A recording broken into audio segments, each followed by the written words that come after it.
ये इंसान एक गुफा के अंदर 27 घंटे तक उल्टे शरीर दबा रहा और इसे बचाने के लिए बड़े से बड़े रेस्क्यूअर आते हैं और फिर कुछ ऐसा होता है जिसे सुनकर लोगों का दिमाग हिल जाता है। अगर आप कमजोर दिल के हैं तो वीडियो को आगे ना देखें, क्योंकि यह कहानी सुनकर अच्छे से अच्छे लोगों को डर लगने लगता है।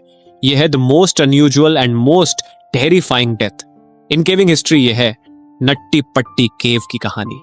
24 नवंबर 2009 के दिन अमेरिका के यूटा में रहने वाले जॉन एडवर्ड नाम का 26 साल का लड़का, जो कि अपनी जॉब से सीधा छुट्टी लेकर अपने घर यूटा में पहुंचा और वहां जाकर जब वह फैमिली से मिला तो सभी फैमिली वालों ने मिलकर प्लान बनाया कि क्यों ना वो इस वेकेशन को कुछ अच्छे तरीके से मनाए, और फिर वह नट्टी पट्टी केव एक्सप्लोर करने का प्लान बनाते हैं। और यह प्लान उनके लाइफ का सबसे खौफनाक डिसीजन होने वाला था। तो सभी घर वालों का प्लान यह होता है कि 24 नवंबर की रात 8 बजे नट्टी पट्टी केव को एक्सप्लोर करने जाएंगे और कुछ घंटे बाद वापस घर लौट आएंगे। लेकिन वहां जो होने वाला था ये कोई सपने में भी सोच नहीं सकता था। हालांकि जॉन इस केव में पहली बार जाने वाला था, लेकिन इसे थोड़ा बहुत केविंग का एक्सपीरियंस था, क्योंकि वो अपने छोटे भाई के साथ बचपन में केविंग किया करता था। केव में एक ऐसा सेक्शन है जो कि काफी चैलेंजिंग है, जैसे कि बर्थ कैनल कहा जाता है, जो कि बहुत ज्यादा नैरो और टाइट है, जिसकी वजह से वहां एक्सपीरियंस केवर भी अपने बॉडी को स्क्विच करके निकाल नहीं पाते हैं।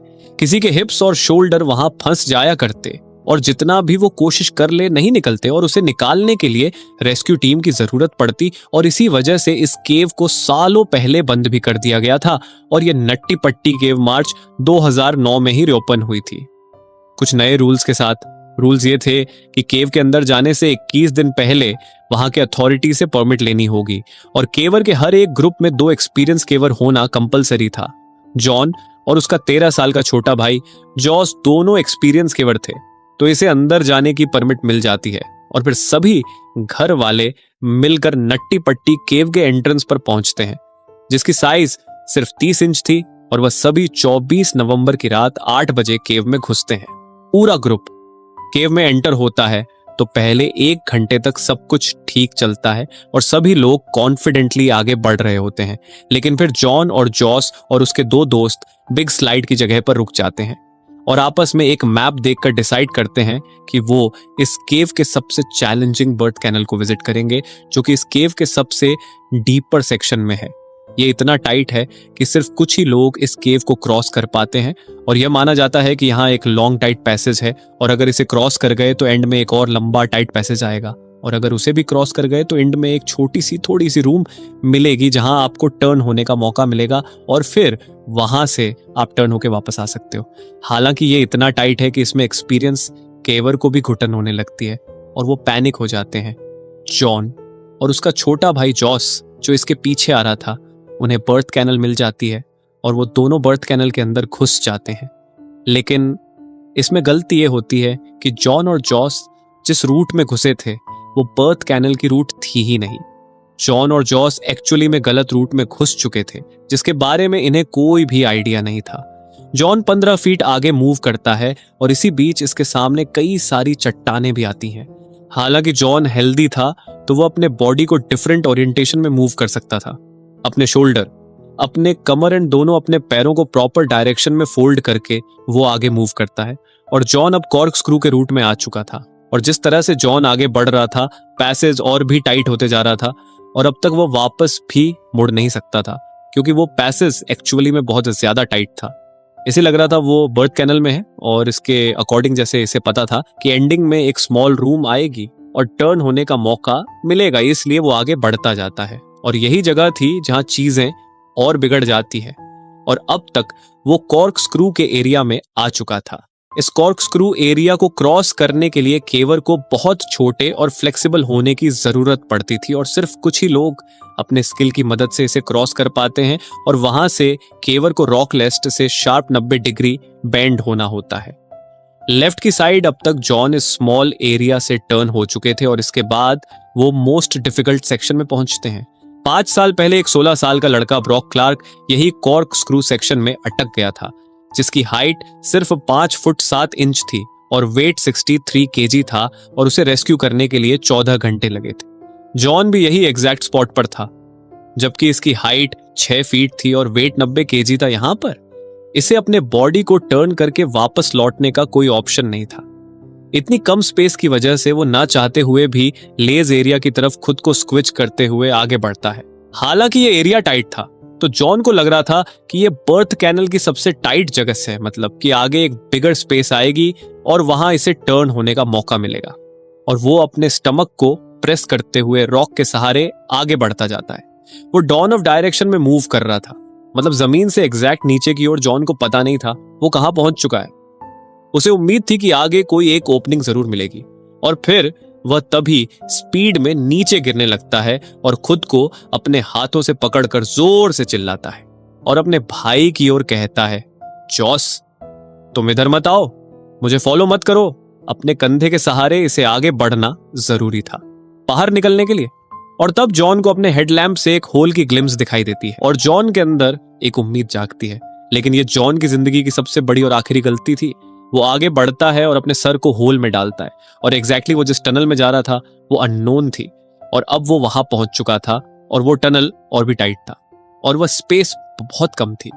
और जैसा कि उसने सोचा था कि आगे ओपनिंग मिलेगी, लेकिन आगे रास्ता बंद था। ये पूरे केव के पैसेज की एंडिंग थी। इस जगह की स्पेस 18x1 इंच थी, मतलब कि एक लैपटॉप स्क्रीन जितनी। वो कंप्लीटली अपसाइड डाउन पोजीशन में था, मतलब कि सर नीचे और पैर ऊपर और करीब 70 डिग्री एंगल में मुड़ा हुआ भी था। वो खुद को ऊपर पुश करने की कोशिश करता है, but this whole was exhausting. इसके एक हाथ यूजलेस पोजीशन में फंसे हुए थे और दूसरा हाथ इसके चेस्ट की ओर मुड़ा हुआ था। वो दीवार के सहारे खुद को पुश करने की कोशिश करता है, लेकिन इसे जल्दी रियलाइज हो जाता है कि इसके सारे मेहनत के बावजूद भी वो मूव नहीं कर सकता और इसके पैर भी होल के सबसे स्मॉल साइड में फंसे हुए थे। वो जॉस को दोबारा चिल्लाता है, जबकि जॉस इसके पीछे ही था कॉर्क स्क्रू पाथ पर। लेकिन वो अपने भाई की तरह इस एरिया से क्रॉस नहीं करता, बल्कि वो अपने फीट को आगे करता है और फिर अपने सर को पीछे रखता है ताकि वो आगे से आसानी से रिटर्न हो सके। इसे जॉन की आवाज कंटिन्यू सुनाई दे रही थी और फाइनली पहुंचता है वो उस जगह पर जहां वो देखता है कि जॉन एक होल में घुसा है और होल ने इसे पूरा निगल लिया है और उसकी सिर्फ 2 पैर ही दिख पा रही है। वो जॉन के दोनों पैरों को अपने पैरों से पकड़कर खींचने की कोशिश करता है, लेकिन जॉन थोड़ा सा ऊपर आता और फिर ग्रिप छूट जाती और जॉन फिर वापस इनिशियल पोजीशन पर चला जाता है। और बार बार ऐसा करने से कुछ नहीं हो पा रहा था और इस सिचुएशन में दोनों फ्रस्ट्रेट हो जाते हैं। और जॉस को यह बात समझ में आ चुकी थी कि यहाँ प्रोफेशनल रेस्क्यूअर की मदद लेनी होगी, और दोनों के बीच में यह डिसाइड होता है कि जॉस बाहर जाएगा मदद लाने के लिए और जॉन यहाँ अपनी पूरी कोशिश करेगा रिलैक्स रहने की और धीरे धीरे सांस लेने की, क्योंकि यहाँ ऑक्सीजन की बहुत ज्यादा कमी थी। खैर, जॉस केव से बाहर आता है और सभी को इसकी जानकारी देता है और रेस्क्यू टीम को बुलाया जाता है। यहाँ पर सबसे बड़ी प्रॉब्लम यह थी कि John up side down position में था और रेस्क्यू डॉक्टर का मानना है कि अपसाइड डाउन पोजीशन में रहने की वजह से वो सिर्फ 8 घंटे तक ही जिंदा रह सकता है और फिर उसके बाद सारी ऑर्गन्स फेल होना शुरू हो जाएगी और इसे कार्डियक अरेस्ट आ सकता है। जॉन के रेस्क्यू के लिए सबसे पहले एक फीमेल रेस्क्यूअर अंदर जाती है जिसका नाम था सूसी, और वो अपने पैरों में रस्सी बांधकर अंदर घुसती है ताकि वह अंदर जाकर अटक ना जाए। इसकी हाइट सिर्फ 5.3 फीट थी, जिससे सुशी को कॉर्क स्क्रू एरिया से क्रॉस करने में बहुत आसानी हो जाती है और रात को 12:30 बजे जॉन से मिलती है। और अब तक जॉन को वहां फंसे हुए 9 घंटे हो चुके थे। फिर सुशी और उनकी यह बातचीत होती है। Hi John, my name is Sushi, how it's going? Hi Sushi, thank you for coming, but I really want to get out. Oh no worry John, you are going to be out of here. John को यह professional help देखकर लग रहा था कि वह तुरंत यहां से निकल जाएगा, लेकिन वह गलत था। सूसी ये देखकर समझ चुकी थी कि यह सिचुएशन जितनी बुरी दिख रही है ये उससे ज्यादा बुरी है। सूसी रस्सी से जॉन के पैरों को बांधती है और खींचने की कोशिश करती है, लेकिन रोप में फ्रिक्शन बहुत ज्यादा थी जिससे वो इफेक्टिवली रस्सी को खींच नहीं पाती। सुसी सब कुछ कोशिश करती है जितना वो कर सकती थी, लेकिन वो भी 2 घंटों में फ्रस्ट्रेट हो जाती है और उसे भी यहां से बाहर जाना पड़ता है। बाहर सभी रेस्क्यूअर मिलकर जॉन को बाहर निकालने के लिए एक प्लान बनाते हैं।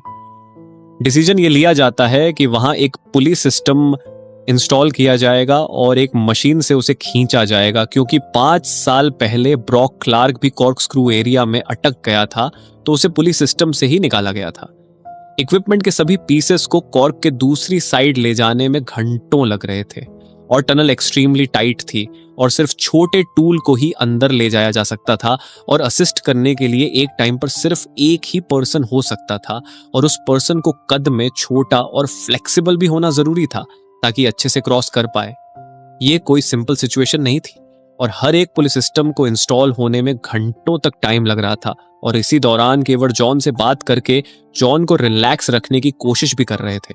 जॉन को वहां अटके हुए अब तक 12 घंटे हो चुके थे और वो अपनी पूरी रात अपसाइड डाउन पोजीशन में रखकर गुजारता है और साथ ही एक बॉडी की अपनी एक फिजिकल लिमिटेशन होती है ऐसे पोजीशन में रहने के लिए, और वो उस लिमिटेशन को भी पार कर चुका था। उसका 90 किलो का शरीर ग्रेविटी के प्रेशर से लड़ रहा था, उसके ब्लड सर्कुलेशन में गड़बड़ी होने लगी थी और धीरे धीरे इसके सांसें रुक रही थी।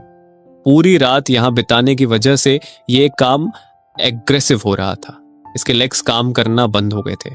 रेस्क्यूअर और जॉन के फैमिली के लिए जॉन को ऐसी हालत में देखना बहुत ही दर्दनाक था, लेकिन वो भी हेल्पलेस थे और ड्रिल करते हुए रेस्क्यूअर भी एग्जॉस्ट हो रहे थे। रेस्क्यूअर को पता था कि जब वो चाहे यहां से बाहर निकल सकते हैं, लेकिन यही चीज जॉन की किस्मत में नहीं थी। वह परेशान था और अपने चेस्ट को एक्सपांड करने की कोशिश कर रहा था जिससे वह सांस ले सके, और वहां हवा में ऑक्सीजन का कंसंट्रेशन भी कम हो रहा था। और अब इतना टाइम बीतने के बाद जॉन के पास एक वाइड टेलीकॉम सिस्टम लगाया जाता है और दूसरी साइड से जॉन की वाइफ इमली उससे बात करती है और जॉन को इनकरेज करने की कोशिश करती है, और जॉन भी अपनी वाइफ को दिलासा देता है कि मैं यहां से जल्द बाहर निकलूंगा और सब कुछ ठीक हो जाएगा। अब तक शाम के 4 बज चुके थे और जॉन के यहाँ 18 घंटे पूरे हो चुके थे और अब पुलिस सिस्टम भी लग चुकी थी और मूव करने के लिए तैयार थी। एक रेस्क्यूअर जिसका नाम रियान था, वह केव में घुसता है और जॉन के पास पहुंचता है। रियान कहता है, how are you? John, it sucks, I am upside down, I can't believe, I am upside down, my legs are killing me. Ryan देखते हैं कि बॉडी ओपनिंग के सबसे नैरो साइड में फंसी है, तो वो सबसे पहले उसे ठीक करते हैं और फिर वो उसके पैरों को रस्सी से बांध कर खींचते हैं। लेकिन जॉन के पैरों को बहुत ज्यादा दर्द हो रहा था। वो जब भी खींचता तो जॉन उसे रुकने को कहता, क्योंकि इसके नर्व्स अब अल्ट्रा सेंसिटिव हो चुकी थी। और फिर वो दोनों कुछ टाइम के लिए रुक जाते हैं और फिर वह दोबारा कोशिश करते हैं, और अब तक ऐसा लग रहा था कि पुलिस सिस्टम अब काम कर रहा है। जॉन अब ऑलमोस्ट इतना ऊपर उठ गया था कि वो अब रियान को देख सकता था, उससे आई कांटेक्ट कर सकता था, और फिर रियान जॉन को पीने के लिए एनर्जी ड्रिंक देता है। इसी तरह अब तक 19 घंटे बीत चुके थे। ये चीजें बहुत स्लोली हो रही थी और इसमें काफी एफर्ट भी लग रहे थे। हालांकि थोड़ी सफलता तो मिल रही थी, लेकिन अब भी उसे निकालना काफी मुश्किल था। जॉन के पैर ऊपर के सीलिंग को हिट कर रहे थे और उस पैसेज में उसे अपने पैर को ट्विस्ट करना इम्पॉसिबल था। तो रियान फाइनली डिसाइड करता है कि वह इसके पैर को तोड़ देगा, और यही बीच यहाँ पर एक ऐसी अनइमेजिनेबल चीज होती है जिसके बारे में कोई सोच भी नहीं सकता था। पूरी सिस्टम फेल हो चुकी थी। एक बोल्ट जो जॉन के ऊपर ड्रिल किया गया था दीवार में, वो दीवार से निकल जाता है और वह सीधा रियान के सर पर जाकर लगता है, जिससे रियान अनकॉन्शियस हो जाता है और जॉन जो आधा ऊपर उठ चुका था वो वापस स्लीप होकर इनिशियल पोजीशन पर चला जाता है और अब जॉन का कोई रिस्पांस भी नहीं आ रहा था। ये मूवमेंट जॉन की फाइनल किस्मत थी। अब शायद वह कभी बाहर नहीं आ सकता था, और रियान जब होश में आता है तो उसके सर से खून बह रहा था। वो पूरा कंफ्यूज हो चुका था कि यहां पर क्या हुआ। खैर, रियान को वहां से बाहर निकालकर हॉस्पिटल भेज दिया जाता है और उसकी जगह जॉन को निकालने के लिए उसके फादर डेव केव में जाते हैं और उस टूटे हुए पुलिस सिस्टम को इंस्टॉल करने के लिए 1 और घंटे लग जाते हैं। डेव रस्सी से जॉन की बॉडी को बांधने की कोशिश करते हैं, लेकिन डेव वहां जितनी देर भी रहते हैं उसमें जॉन का कोई रिस्पांस नहीं आ रहा होता है। यह पूरा ऑपरेशन जॉन के बिना हेल्प के नहीं हो सकती था। यह पॉसिबल नहीं था कि एक 90 किलो का इंसान केव से बाहर निकल सके बिना उसकी मदद के। और जब डेव जॉन को रस्सी से बांधने की कोशिश कर रहे थे तो वह खुद भी 15 मिनट तक वहां अटक गए थे और आखिर में वो भी वहां परेशान हो जाते हैं और थक हार कर वहां से बाहर आ जाते हैं। अब ब्रैंडन कोल्स एक नए रेस्क्यूअर के तौर पर उसकी जगह ले लेते हैं और फिर वहां एक टेलीकॉम सिस्टम लगाया जाता है जिससे उसकी फैमिली उससे बात कर सके। लेकिन ब्रैंडन जो देख पा रहा था वह इमली नहीं देख पा रही थी। जॉन कोई भी रिस्पांस नहीं दे रहा था और पता नहीं वह ये बातें सुन भी पा रहा था या नहीं। कुछ घंटे पहले तक जॉन के सांस लेने की आवाज आ रही थी, लेकिन भी शांत हो चुकी थी। रेस्क्यू टीम एक एरिया में ग्रुप बनाकर डिसाइड करते हैं कि शायद जॉन मर चुका है और इसलिए पैसेज में मेडिकल प्रोफेशनल भेजेंगे जिससे कंफर्म हो जाए, और बिल्कुल ऐसा ही होता है। मेडिकल प्रोफेशनल कंफर्म करते हैं कि जॉन मर चुका है। 25 नवंबर की रात 11:56 में ऑफिशियल कंफर्मेशन कर दी जाती है कि जॉन एडवर्ड जोन्स ऑफिशियली मर चुके हैं। 120 रेस्क्यूअर ने बैक टू बैक 27 घंटे कोशिश करी जॉन को बाहर निकालने के लिए, लेकिन जॉन के अपसाइड डाउन पोजीशन होने की वजह से यह इम्पॉसिबल था। जॉन अपनी लाइफ के आखिरी 27 घंटे एक एक्सट्रीमली इन्वर्टेड पोजीशन में था, जबकि डॉक्टर ने प्रेडिक्ट किया था कि वह सिर्फ ऐसी हालत में 10 घंटे तक ही जी पाएंगे। यह वाकई काबिले तारीफ है। जो भी रेस्क्यूअर अंदर जॉन तक गए वो सच में एक हीरो थे। वो जानबूझकर ऐसे जगहों पर मदद करने गए जिसके बारे में उन्हें खुद नहीं पता था वो कितना रिस्की है। उसी में एक रेस्क्यूअर मीडिया को बताते हैं कि ये उसके 29 साल की रेस्क्यू करियर की टफेस्ट रेस्क्यू थी और वो इस रेस्क्यू में हार गए अथॉरिटी पूरी कोशिश कर रही थी जॉन की बॉडी को केव से बाहर निकालने के लिए। लेकिन बातचीत के बाद डिसाइड किया जाती है कि यह करना रेस्क्यू टीम के लिए काफी डेंजरस होगा और फाइनली डिसीजन लिया जाता है कि जॉन की बॉडी हमेशा के लिए वही दफन रहेगी और एंट्रेंस को कंक्रीट से सील कर दिया जाएगा और 1 हफ्ते बाद पूरी नट्टी पट्टी केव को ही हमेशा के लिए सील कर दिया जाता है। और इसी तरह के एक केव में कॉलेज के 10 दोस्त घूमने जाते हैं और केव के अंदर जाने के बाद उस केव में पानी भर जाता है। ये वीडियो देखने के लिए ऊपर क्लिक करें और वीडियो अच्छा लगे तो चैनल को सब्सक्राइब करें। Thank you.